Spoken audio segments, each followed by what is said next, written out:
ಒಂದು ಸುಂದರವಾದ ಕುಟುಂಬ. ತಂದೆ ತೀರೋಗಿರ್ತಾರೆ. ಒಂದು ತಮ್ಮ, ಒಂದು ತಂಗಿ, ಒಂದು ತಾಯಿ. ತಾಯಿ ಏನು ಮಾಡ್ತಾರೆ? ಮಗನನ್ನು ಚೆನ್ನಾಗಿ ಓದಿಸ್ತಾರೆ. ಕಷ್ಟದಲ್ಲಿ ತಂದೆ ತೀರೋದ್ರು, ಕುಟುಂಬದಲ್ಲಿ ಆರ್ಥಿಕವಾದ ಸಹಾಯವಿಲ್ಲ. ಸಿಟಿಗೆ ಮಗನ ಟ್ಯೂಷನ್ ಮುಗಿಸ್ಕೊಂಡ, ಮಗನು ಕೆಲಸ ಹುಡುಕ್ತಾ ಇದ್ದಾನೆ.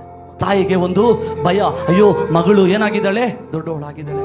ತಾಯಿಗೆ ಒಂದು ಸಂತೋಷ, ಮಕ್ಕಳನ್ನ ಚೆನ್ನಾಗಿ ಬೆಳೆಸಿ ಒಂದು ಒಳ್ಳೆ ಕೆಲಸ ಸಿಕ್ಕಿದಾಗ ತಂದೆ ತಾಯಿಗೆ ಎಷ್ಟು ಸಂತೋಷ ಆಗುತ್ತೆ. ಮದುವೆ ಕೂಡ ಫಿಕ್ಸ್ ಆಯಿತು, ಒಳ್ಳೆ ಸಂಬಂಧ ಸಿಕ್ತು. ಅಣ್ಣನ ಒಂದು ಆಸೆಯಂತೆ, ತಾಯಿಯ ಒಂದು ಬಯಕೆಯಂತೆ ಒಂದು ಒಳ್ಳೆ ಸಂಬಂಧ ಸಿಕ್ತು. ಮಗನ ಇದ್ಕಿದ್ದಂಗೆ ಬಲಹೀನತೆಯಲ್ಲಿ ಮಲ್ಕೊಂಡ. ಒಂದು ದಿನ ಎದ್ದೋಳಕ್ಕಾಗಿಲ್ಲ. ಯಾರಿಗೋ ಫ್ರೆಂಡಿಗೆ ಫೋನ್ ಮಾಡ್ತಾರೆ, ನವೀನ್ಗೆ, ಬಾಪ ಹಾಸ್ಪಿಟ್ಲಿಗೆ ಕರ್ಕೊಂಡು ಹೋದ್ರು. ಹಾಸ್ಪಿಟ್ಲಿಗೆ ಹೋದ್ರು. ಡಾಕ್ಟ್ರು ಹೇಳಿದ್ರು, ಹೋಗಪ್ಪ ಇವೆಲ್ಲ ರಿಪೋರ್ಟ್ಸ್ ಎಲ್ಲ ನೀನು ಮಾಡಿಸು ಅಂತ ಕೆಲವೊಂದೆಲ್ಲ ಬರ್ಕೊಟ್ರು. ಎಲ್ಲ ಮಾಡಿಸಿದ್ರು. ಕುಡಿತೀಯಪ್ಪ, ಎಣ್ಣೆ ಹೊಡಿತೀಯ? ಸರ್ ಸಿಗರೇಟೇ ಕುಡಿಯಲ್ಲ, ಎಣ್ಣೆಯಲ್ಲೇ ಕುಡಿತೀನಿ ಸರ್. ಸಾರಾಯಿ ನಾನು ಕುಡಿಯೋದೇ ಇಲ್ಲ ಸರ್. ಏನಪ್ಪ ಹಿಂಗೆ ಹೇಳ್ತಾ ಇದೀಯ? ಹೌದು ಸರ್, ನನಗದಂದ್ರೇ ಆಗಲ್ಲ ಸರ್. ಕಡೆಯದಾಗಿ ಒಂದು ಮಾತು ಹೇಳ್ತೇನೆ, ಏನು ಬೇಜಾರು ಮಾಡ್ಕೊಬೇಡ. ನೀನು ಹೇಳೋ ಮಾತುಗಳೆಲ್ಲ ನೋಡಿದ್ರೆ ನನಗೆ ಅಯ್ಯೋ ಅನಿಸ್ತಾ ಇದೆ. ಒಂದೇ ಮಾತು ನಿನ್ನ ಕೇಳ್ತೀನಿ, ನೀನು ಬೇಜಾರು ಆಗ್ಬಾರ್ದಂತ ಡಾಕ್ಟರ್ ಏನ್ ಮಾಡ್ತಾ ಇದ್ದಾನೆ, ಆ ಮಗನ ಮಾತನ್ನು ಕೇಳಿ ಡಾಕ್ಟರ್ಗೆ ಒಂದು ಬೇಜಾರಾಗ್ತಾ ಇದೆ.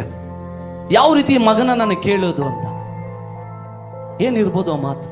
ಸಿಗರೇಟ್ ಕುಡಿತೀಯಾ? ಇಲ್ಲ. ಡ್ರಿಂಕ್ಸ್ ಮಾಡ್ತೀಯಾ? ಇಲ್ಲ. ಎಲ್ಲಾದ್ರೂ ವ್ಯಭಿಚಾರ ಮಾಡಿದೀಯಾ? ಇಲ್ಲ. ಮತ್ತೆ ರಿಪೋರ್ಟ್ ಏನು ಇದೇ ತರ ಇದೆ? ಏನಿದೆ ಸರ್? ಟಾಕ್. ಹೇಗೆ ಬಂತು ಇದು HIV? ಆ ಮಗನಲ್ಲೇ ಕುಸಿದು ಬಿದ್ದೋದ.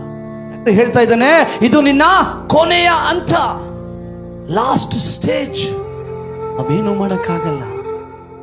ಆ ಮಗನು ಜೀವಿತ ಅಲ್ಲೇ ಬಿದ್ದೋಯ್ತು. ಅದರಿಂದ ಪ್ರೀತಿಯ ಮಕ್ಕಳೇ, ದೇವರಾತ್ಮನಂತೆ ನಡೆದುಕೊಳ್ಳೋರಾಗಿರಿ. ದೇವರಾತ್ಮ ನಿಮ್ಮಲ್ಲಿರುವಾಗ ನಿಮ್ಮ ಎಲ್ಲ ಕಾರ್ಯಗಳು ನಿಮ್ಮನ್ನು ಬಿಟ್ಟು ಹೋಗುತ್ತದೆ. ಪರಿಶುದ್ಧಾತ್ಮ ನಿಮ್ಮ ಜೊತೆಲಿರುವಾಗ ಯಾವಾಗಲೂ ಸಂತೋಷ, ಯಾವಾಗಲೂ ಸಮಾಧಾನ, ಯಾವಾಗಲೂ ಆಶೀರ್ವಾದ. ಹಲ್ಲೆಲೂಯಾ.